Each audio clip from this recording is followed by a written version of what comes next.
ये सेशन भाई आप लोग के लिए काफ़ी इंपॉर्टेंट होने वाला है।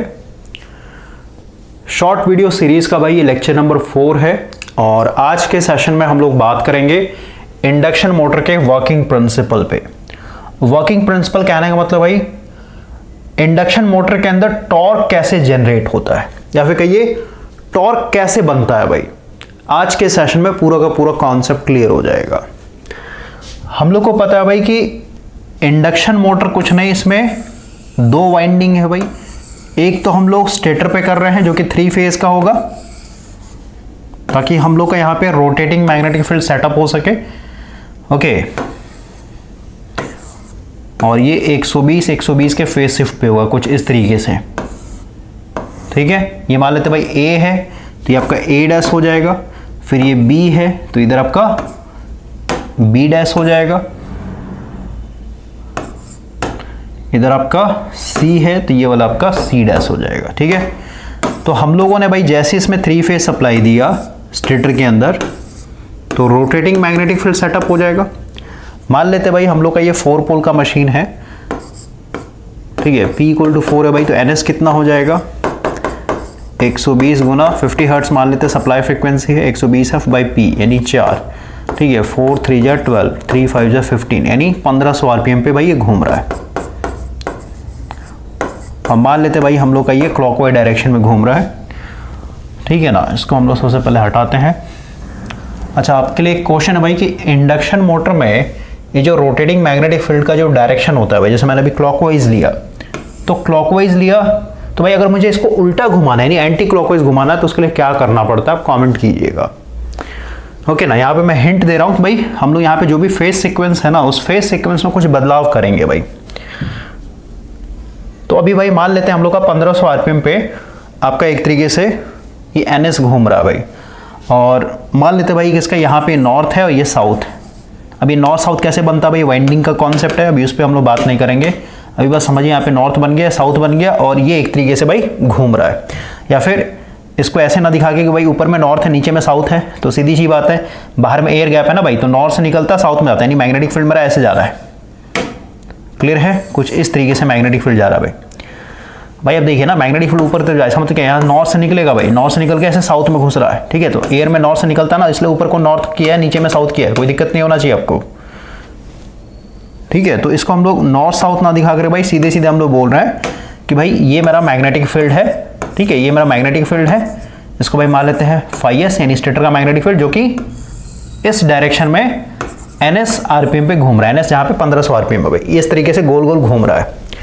अब हम लोग रोटर की बात करते हैं भाई, तो इसमें हम लोग रोटर दिखा देते हैं। कलर थोड़ा डार्क यूज़ करते हैं भाई, इसको मैं यहाँ से मिटाता हूँ। देखिए ये मान लेते हैं भाई मेरा रोटर है और रोटर के लिए भाई यहाँ पे स्क्वायरल केज लेके चलते हैं। ओके ना, तो इस तरीके से इसमें एल्युमिनियम बार डले होते हैं भाई और एंड रिंग से शॉर्टेड होते हैं। तो बेटर अंडरस्टैंडिंग के लिए हम लोग यहाँ पे भाई सिर्फ एक ही कंडक्टर लेके चल रहे हैं। ठीक है ना, सिर्फ एक कंडक्टर पे पहले समझते हैं, उसके बाद फिर रिमेनिंग कंडक्टर पे भी बात करेंगे। तो हम लोग भाई यहाँ पे थोड़ा सा पॉज हो रहे हैं और हम लोग आ रहे हैं थोड़ा सा डीसी मशीन में, क्योंकि थोड़ा सा हम लोग यहाँ पे डीसी मशीन का जैसे हम लोग फ्लेमिंग लेफ्ट हैंड रूल और Fleming right hand rule use करते हैं ना, उसके लिए थोड़ा सा बात करते हैं भाई। तो सबसे पहले मोटर की अगर बात करें तो डीसी मोटर में हम लोग Fleming left hand rule use करते हैं भाई। क्लियर है, और लेफ्ट हैंड रूल का मतलब क्या कि भाई आपका जो मिडिल फिंगर है करंट के डायरेक्शन को बताएगा, इंडेक्स फिंगर आपके मैग्नेटिक फील्ड को, और ये थंब जो है फोर्स के डायरेक्शन को बताता है भाई। और क्योंकि हम लोग डीसी मोटर की बात कर रहे हैं तो भाई हम लोग बाहर से जो सप्लाई दे रहे हैं डीसी सप्लाई, वो हम लोग को पता है भाई किस डायरेक्शन में जा रहा है। तो भाई मान लेते हैं, और क्योंकि आर्मेचर है ना तो आर्मेचर में हमेशा AC होता है भाई। क्लियर है, क्योंकि हम लोग डीसी सप्लाई दे रहे हैं बैटरी के थ्रू, तो भाई कम्यूटेटर क्या करेगा, उसको AC में बदल देता है। तो आर्मेचर में हमेशा AC सप्लाई होता है, लेकिन अभी फिलहाल को समझिए भाई इसमें जो करंट फ्लो रहा है, मतलब 2 कॉइल साइड है ना, एक ये और एक ये, तो भाई इसमें मान लेते हैं अंदर तरफ है और इसमें बाहर तरफ निकल रहा है। यानी इसका अगर मैं 2D डायग्राम दिखाऊं तो भाई कुछ इस तरीके का डायग्राम बनेगा। इधर नॉर्थ है, ये आपका साउथ है, इधर एक कंडक्टर भाई जिसमें क्रॉस दिखा रहा है अंदर तरफ जा रहा है, और इस वाले कंडक्टर से भाई करंट बाहर निकल रहा है, कोई दिक्कत नहीं। अब हम लोग यहाँ पे Fleming left hand rule use करते हैं भाई, क्योंकि यहाँ पे हम लोग को 2 चीज पता है, मैग्नेटिक फील्ड का डायरेक्शन पता है भाई इस डायरेक्शन में है। ठीक है, नॉर्थ से साउथ निकल रहा है ना, मैग्नेटिक फील्ड का डायरेक्शन पता है और कंडक्टर के अंदर करंट पता है भाई। तो हम लोग फोर्स नहीं निकाल सकते हैं। तो फर्स्ट केस में भाई मैं इस वाले कंडक्टर की बात करता हूँ, लेफ्ट साइड वाले कंडक्टर की बात करते हैं, इस पर कितना फोर्स लगता है। तो अभी फिलहाल के लिए इसको आप हटा दीजिए, क्योंकि एक कंडक्टर को एक बार में देखना होता है भाई। तो इंडेक्स फिंगर देखिए मैग्नेटिक फील्ड के डायरेक्शन में कर दिया, पर्पल लाइन का जो है वो आपका मैग्नेटिक फील्ड दिखा रहा है। करंट भाई, करंट क्या है, इसके अंदर तरफ जा रहा है ना, तो मिडिल फिंगर को मेरे को अंदर की तरफ करना होता है, तो डाउनवर्ड मेरा थंब ऑटोमेटिक हो गया, यानी इस पे जो फोर्स लगेगा वो डाउनवर्ड लगेगा भाई। अब आते हैं बगल वाले कंडक्टर के लिए। तो बगल वाले कंडक्टर के लिए भाई फोटो बना देते हैं अगेन। ये नॉर्थ है, इधर साउथ है भाई, और यहाँ पे मेरा कंडक्टर जो कि डॉट था, तो इसमें लेफ्ट हैंड रूल लगाते हैं भाई। तो मेरा जो मैग्नेटिक फील्ड है अभी भी भाई इसी डायरेक्शन में है, और करंट क्या है, बाहर की तरफ है, इसलिए मिडिल फिंगर को बाहर कर दिया भाई, तो थंब मेरा ऊपर जा रहा है, यानी यहाँ पे फोर्स ऊपर तरफ लग रहा है। ठीक है, इसका मतलब क्या हुआ कि भाई ये जो कंडक्टर है इस पे भाई फोर्स नीचे तरफ आ रहा है, इस वाले पे ऊपर तरफ आ रहा है। इसका मतलब क्या कि भाई ये जो कॉइल ऐसे घूमेगा, इस डायरेक्शन में घूम जाएगा भाई। तो ये फ्लेमिंग लेफ्ट हैंड रूल का भाई हम लोगों ने रिवीजन किया छोटा सा। अब आते हैं, क्योंकि भाई ये डीसी मोटर किया हम लोगों ने, अब आते हैं थोड़ा सा डीसी जनरेटर के लिए भाई। हम लोग डीसी जनरेटर की बात कर रहे हैं, अब थोड़ा सा मैं यहाँ पे रिवीजन करवा दे रहा हूँ। ठीक है भाई, डीसी जनरेटर। तो डीसी जनरेटर में भाई हम लोग को यहाँ पे राइट हैंड रूल यूज करना होता है, और यहाँ पे हम लोग को दो चीज पता हो कि भाई डीसी जनरेटर में हम लोग को पता है कि किस डायरेक्शन में घूमेगा, क्योंकि हम लोग को भाई प्राइम मूवर का रोटेशन पता है ना, किस डायरेक्शन में घूम रहा है। तो भाई मान लेते हैं जो कॉइल है भाई इस डायरेक्शन में घूम रहा है, ठीक है, इस डायरेक्शन में घूम रहा है भाई, और फील्ड का डायरेक्शन मेरे को पता है यहाँ पे नॉर्थ से साउथ की तरफ। तो इसमें दो चीज पता है मुझे, इसको मैं 2D डायग्राम में दिखाऊं तो भाई ये मेरा नॉर्थ है, ये साउथ है, यहाँ पे भाई दो कंडक्टर रखे हुए हैं। ठीक है ना, ये किस डायरेक्शन में घूम रहा है मुझे पता है भाई, इस डायरेक्शन में घूम रहा है। जो मैग्नेटिक फील्ड है भाई इसका डायरेक्शन मुझे पता है ऐसे। तो भाई इन दोनों कंडक्टर के अंदर जो ईएमएफ इंड्यूस्ड होगा उसका डायरेक्शन नहीं पता कर सकते हम लोग, तो राइट हैंड रूल यूज करते हैं और एक बार में इस वाले कंडक्टर के लिए देखते हैं भाई। तो अगर इधर की तरफ घूम रहा है, क्लॉकवाइज घूम रहा है, इसका मतलब क्या है, इसमें फोर्स ऊपर तरफ लग रहा होगा और इस वाले कंडक्टर पे फोर्स नीचे तरफ लग रहा होगा। तो हम लोग सबसे पहले इस वाले कंडक्टर की बात कर रहे हैं भाई, लेफ्ट साइड के लिए। तो राइट हैंड रूल यूज करते हैं, तो भाई थंब को हम लोगों ने फोर्स की तरफ कर दिया, इंडेक्स फिंगर को भाई मैग्नेटिक फील्ड की तरफ, तो मिडिल फिंगर मेरा अपने आप ऑटोमेटिक अंदर जा रहा है भाई, यानी इसमें मेरा क्रॉस होगा, यानी जो ईएमएफ इंड्यूस्ड होगा वो क्रॉस हो जाएगा भाई। क्लियर है। अब आते हैं बगल वाले में। तो भाई इंडेक्स फिंगर को मैग्नेटिक फील्ड में, थंब ये फोर्स डाउनवर्ड दिखा रहा ना, तो डाउनवर्ड कर दिया हम लोगों ने। तो मिडिल फिंगर देखिए, मिडिल फिंगर मेरा बाहर तरफ है, यानी इसमें डॉट हो जाएगा। तो इस तरीके से भाई हम लोग क्रॉस और डॉट दिखाते हैं। तो ये छोटा सा रिवीजन था भाई, क्योंकि इसका यूज करेंगे अभी हम लोग। अब आते हैं हम लोग अपने इंडक्शन मोटर के अंदर भाई, इसका कहानी खत्म हो गया। अब आइए, तो इंडक्शन मोटर भाई बात कर रहे थे कि भाई हम लोग 3 फेज सप्लाई दिया, उसके चलते आपका 1500 आरपीएम पे एक रोटेटिंग मैग्नेटिक फील्ड सेटअप हो चुका है जो कि घूम रहा है भाई। ठीक है ना, जिसको हम लोग स्टेटर मैग्नेटिक फील्ड बोल रहे हैं। अब यहां पे भाई आपको ध्यान देना है भाई, मैं क्या बोल रहा हूं ना, हम लोग सबसे पहले यहां पे बात कर रहे हैं जनरेटर एक्शन की भाई। क्यों भाई, क्योंकि ये फ्लक्स घूम रहा है, तो भाई ये जो कंडक्टर रोटर पे है इसके रेस्पेक्ट में फ्लक्स चेंज हो रहा है ना भाई, गोल गोल घूम रहा है, यानी इस कंडक्टर के रेस्पेक्ट में फ्लक्स चेंज हो रहा है।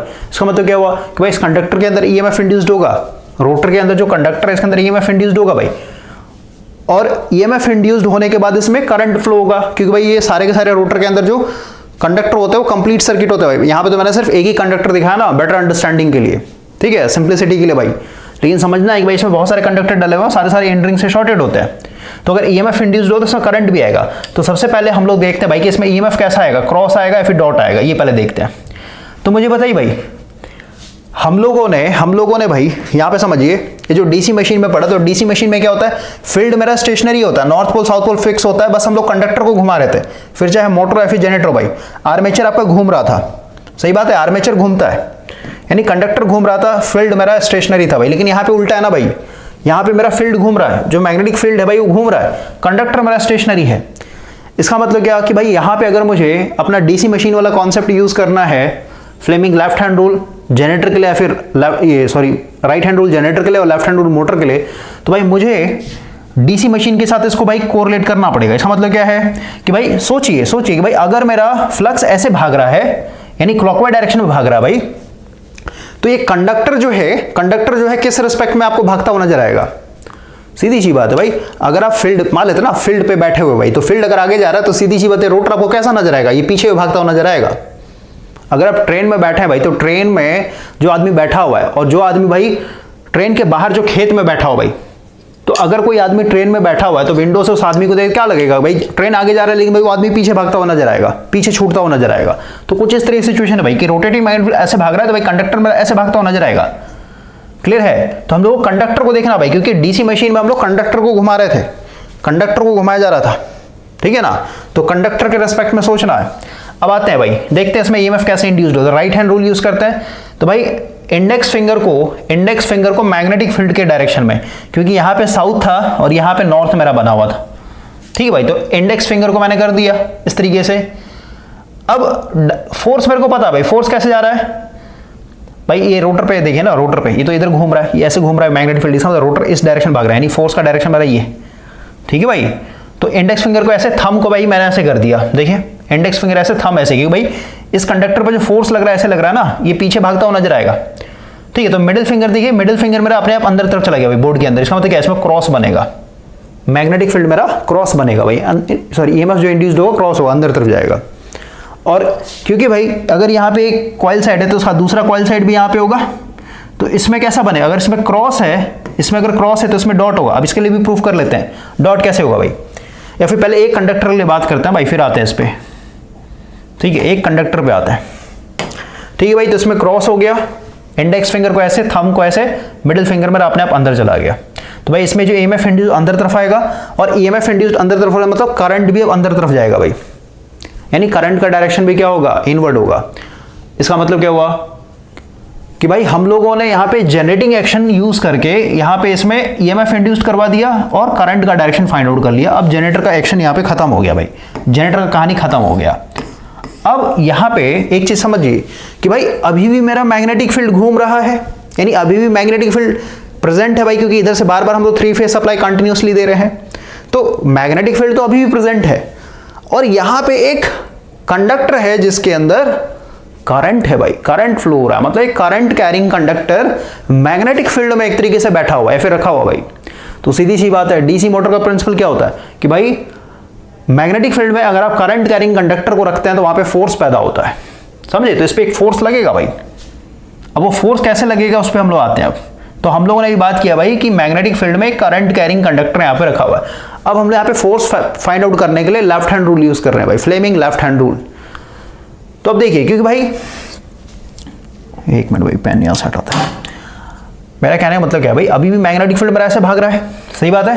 तो अगर मैग्नेटिक फील्ड ऐसे भाग रहा है मतलब क्या, जो रोटर होगा भाई, वो रोटर कैसा नजर आएगा आपको, इस डायरेक्शन में भागता हुआ नजर आएगा। तो अब लेफ्ट हैंड रूल यूज कीजिए। मेरे को यहाँ पे दो चीज पता है कि भाई मैग्नेटिक फील्ड मेरा इस डायरेक्शन में जा रहा है, सही बात है, और इस कंडक्टर पे जो फोर्स लग रहा है इस डायरेक्शन में जा रहा है। एक मिनट भाई, एक मिनट, हम लोग मोटर की बात कर रहे हैं ना, एक मिनट यहाँ पे देखते हैं, मोटर एक्शन की बात कर रहे हैं। तो मोटर में मेरे को क्या क्या पता होता है भाई, करंट जो हम लोगों ने बाहर से दिया वो मुझे पता होता है, ठीक है भाई, और मैग्नेटिक फील्ड मुझे पता होता है, मैग्नेटिक फील्ड मुझे पता होता है, ठीक है ना। तो यहाँ पे जो टॉर्क पैदा होगा, उस टॉर्क के चलते किस डायरेक्शन में घूमेगा भाई, वो हम लोग को फाइंड आउट करना होता है। यानी यहाँ पे डायरेक्शन ऑफ और रोटेशन हम लोग को फाइंड आउट करना है भाई। तो देखिए दो चीज पता है, करंट, तो करंट भाई लेफ्ट हैंड रूल यूज कर रहे हैं, करंट मेरा इनवर्ड है, मैग्नेटिक फील्ड का डायरेक्शन मेरा अपवर्ड है।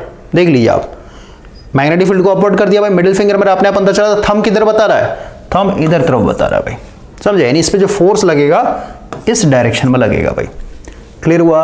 यानी जिस डायरेक्शन में आपका रोटेटिंग मैग्नेटिक फील्ड है उसी डायरेक्शन में भाई देखिए ये भी घूमना स्टार्ट करेगा, क्लियर हुआ।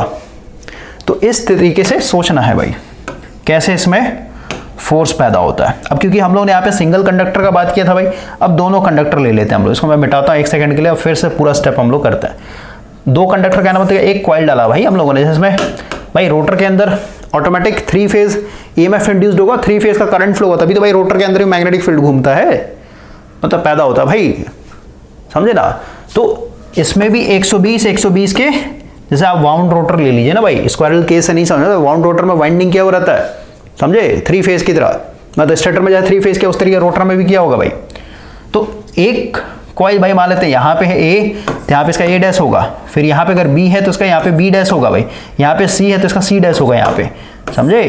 इस तरीके से इसमें स्लॉट्स कटे होंगे और इसमें आपने वाइंडिंग किया होगा।